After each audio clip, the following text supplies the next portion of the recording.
So Fantastic Four First Steps has officially been out for 2 weeks, so with that I can finally give you guys my thoughts and my review for Fantastic Four First Steps. So Fantastic Four First Steps is finally Marvel's first chance to take a crack at making Marvel's first family. Last time it was owned by Fox, and while I did like those earlier 2000s movies, I never really found them that great. They weren't always the best, but they weren't a terrible watch. And after those movies came Fan Four Stick, which although was a terrible movie, did give us one of the best memes of all time. Gotta say, it's fantastic. Say that again? But with that being said, let's talk about the positives on Marvel's take for the Fantastic Four. Now, when you go ask someone about this movie, the first thing they'll probably say is that this movie looks great. And I've heard some people even say that this is Marvel's best looking film. And what I think they meant by Marvel's best looking film is when you go to see this movie, you'll see that all the props, all the furniture, the buildings, the cars, the streets, the people, and the whole city, it all just feels real. This world feels alive and fresh. When I first heard that this Fantastic Four were going to be on a separate world than our main MCU one, I thought, well, how is this going to work and why not just give us them in our MCU already? But I sort of understand why they didn't do that. And that's because they wanted to tell a story for these four characters without worrying too much about how this affected the overall cinematic universe, and to be able to create their own new world with a different feel. And that sort of Reed Richards tech and vibe to it. It allowed for them to make decisions that you otherwise couldn't do for this movie if you set these four up in our MCU world. This made it so they were able to do that and just tell a solo driven story about these four without having to worry about the overall MCU lore. I don't think this movie could have worked if they were in our MCU, because you would have to explain why Galactus isn't a Thanos level threat where every hero needs to come together to stop him. And even if you set them in the past, then the tech and everything else just has to be wiped away from MCU's history. I'm glad they weren't in our MCU because they made it so that we know that Galactus is a Fantastic Four villain to begin with. They made it a problem they had to solve, they had to deal with, because there was no other heroes, just them. And this will most likely help them for when Galactus inevitably comes back, especially since we'll know that backstory between the Fantastic Four and Galactus now. This movie had the right ideas of how to make this our Marvel's Fantastic Four and how to bring them on the big screen. Through this movie, you could really feel that they cared for this movie. The music, the scores were perfected to make the moments and scenes just stand out, and the cinematography and VFX, you could tell, took time and effort, so you could really feel that they cared for this movie and loved this movie and wanted this to be a good movie, not just a cash grab, but a movie that they actually really wanted to succeed. I mean, the look of the Silver Surfer, Galactus, and not to mention Johnny and the Thing as well. I'm glad we didn't get rushed and cheaped out VFX again. I mean, all the Force powers looked great, from the way Reed stretched to the look of Johnny going full flames. This movie did its job when it came to showing you that, dang, maybe this isn't a movie, but real footage of these people with superpowers. You really feel immersed in this movie, and you don't really get any moments where you see something that looks a bit off and it takes you out of that immersion. For me, the best parts of this movie were the characters and the overall look of this film. The characters felt real and felt very comic accurate for the most parts. And like I've said before, the look of this movie was just fantastic to look at, no pun intended. Between the space scenes and the look of the Earth, I mean, it just looks like it was all very cared for and well done. Now, I know I've talked a lot about the positives. Let me talk about the negatives I did have for this film. During the movie, I did feel that they were just trying to rush towards that end credits scene with the way everything was just moving too fast. It felt like the pacing was going too quick, and it felt like it was flowing well, but at a fast pace. This story was definitely a story about family, and although it was a movie about family, I did feel like some of the characters were left out a bit with their own unique stories. For me, I personally felt like they underplayed Mr. Fantastic a lot. Like, for example, that scene where Reed tells Sue she figured it out by her giving him the idea to move the Earth by her speech about moving heaven and earth felt sort of forced to me there. Because even before that speech, I to myself thought the only thing to do now is to just move the Earth with Reed's new teleporting machine. That's why they probably showed us so much of it in the beginning when he was showing the egg being teleported from one place to another.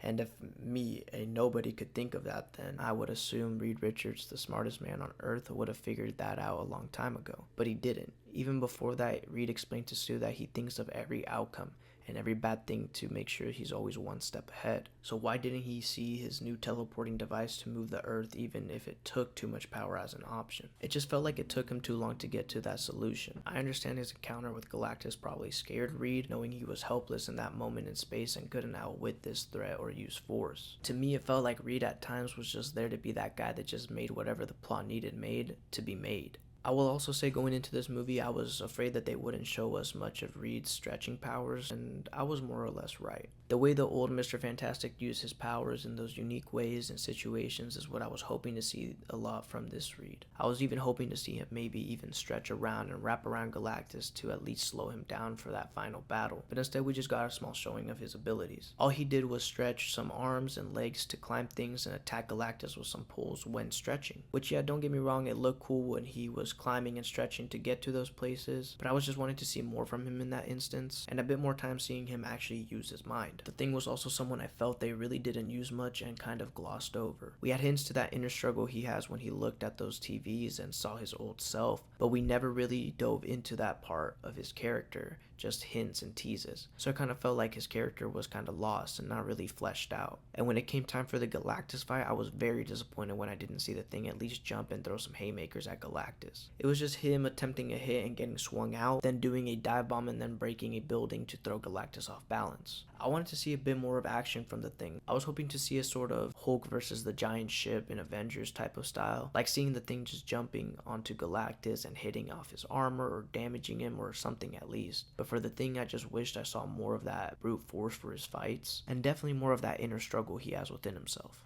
As for Sue and Johnny, they were definitely the main focal characters of this movie. I love the way this Johnny was portrayed. Yes, he's a dumb and goofy comedic relief character who acts like a kid would act if they had powers, but he isn't just a stupid character that can't do anything except use his powers. No, he can help when it comes to guiding the spaceship, he can help decode a new language. He's a character that feels not just like the comedic relief, but like an actual member of the four that's needed, which is something I liked for this take on Johnny, and especially the look he gets when he goes full flames. I mean, it just worked so well for this movie. And as for Sue, out of every character in this movie, Sue was definitely the main focal point for this film. Just like in the comics, she was the heart and glue for the team. She was a mother for the team and a mother who wouldn't give up her child, but also wouldn't just sacrifice everything selfishly for her child. She definitely felt like she was the one who cared the most about this family, which just fits very well within Sue's character. As for the whole team, I felt like they made a good team out of action. You felt the family aspects and saw that they understood each other well, but there were times where it did feel like in battle, this family wasn't much of a family and more of just roommates who care for each other. Through this film, I personally thought it ran a bit fast trying to just get to that end credit, so I felt we didn't spend much time connecting with the family when they were in action. Seeing that family banter and chemistry, we sort of just glanced over how they work as a family against villains. And we're just told they're a family, but we never really get to see or be shown any of that chemistry as much as I wanted in battle. There were definitely scenes and moments where they did show it, but I just wish we got more of those scenes. And showing us they really understand each other's movesets and what another's next move would be because of how close they are as a family. The Fantastic Four, personally for me, felt good together on the screen.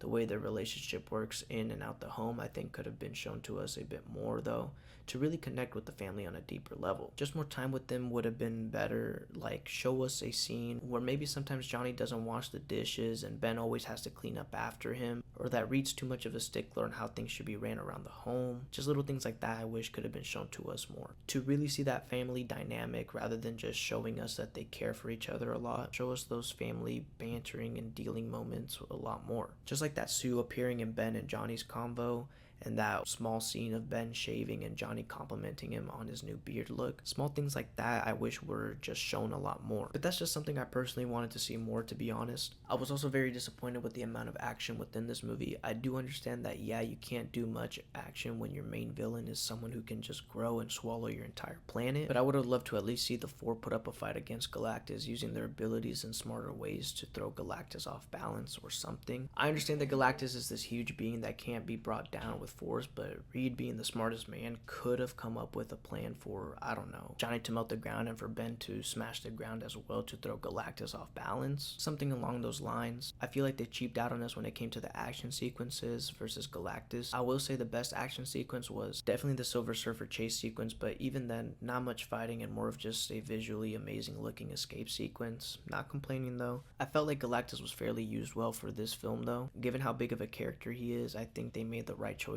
for him. He did his purpose of chasing after Franklin and only destroying what was in his way, showing he's not there to destroy but to stop his eternal hunger. I understand people wanting more from Galactus, but there's only so much you can do with him for his first encounter with the Fantastic Four. I also think the Silver Surfer was used well. I like the way they made Johnny be able to appeal to her humanity and made it so now she accepted what she was trying to hide, which was her shame and guilt of choosing which planets to die. That, I think, was a true hero way of not just beating your enemies, but being able to appeal to their humanity. Great way to have the server turn to our side. Although I do think the sacrifice was a bit too forced at the end. Sure, she could have done it to make up for all her mistakes, but still. I think a better direction could have been for Johnny to sacrifice himself, and then him and Galactus would have been teleported to our MCU world, and that way we could start off Doomsday with the Fantastic Four on the search for both Franklin and Johnny. It just makes more sense for me, but we'll have to wait to see how they tie this into Doomsday, because we still don't have an explanation for the Thunderbolts post-credit scene, even with this movie being connected to that Thunderbolts post-credit scene. But with that, my final and official ranking for Fantastic Four First Steps is a 7.5 out of 10. I thought this movie was a solid and safe first entry for our first Marvel family, but at times it felt like a filler movie and one that was just rushing towards that end credit scene. This movie was visually amazing and definitely one of Marvel's best looking movies, with the way its aesthetic was shown through the furniture, the buildings, the vehicles, the people, and the clothing. And not to mention Galactus, the Silver Surfer, and the space scenes. You really couldn't tell this movie was CGI, it just felt too real. It was so great to see the powers and abilities of the Fantastic Four on the big screen, even if it was just a small amount. Galactus and Silver Surfer were just as amazing to see brought to the big screen the Marvel way. But even with those amazing visuals and moments, I felt like the story could have been better and gone in a better direction, especially towards the end. For casual movie watchers, I say 85% must watch on the big screen. This movie is a great way to introduce to you these heroes and why they'll matter in the next Avengers movie. It's a safe and good watch, one that will keep you entertained with the amazing visuals and scores, but don't expect too much action going into this. And for my hardcore movie watchers, a 75% must watch on the big screen. I think this movie felt like a filler movie that you really only needed to watch to see that end credit scene, especially if you already knew who the Fantastic Four were. Even with the amazing visuals, scores, and comic book accurate characters, this movie does lack a lot of action because of the villain, and at times can feel like your movie is on 2x speed because of the fast flow this movie had. And with that, leave me your rating and why people should or shouldn't watch this movie down below in the comments.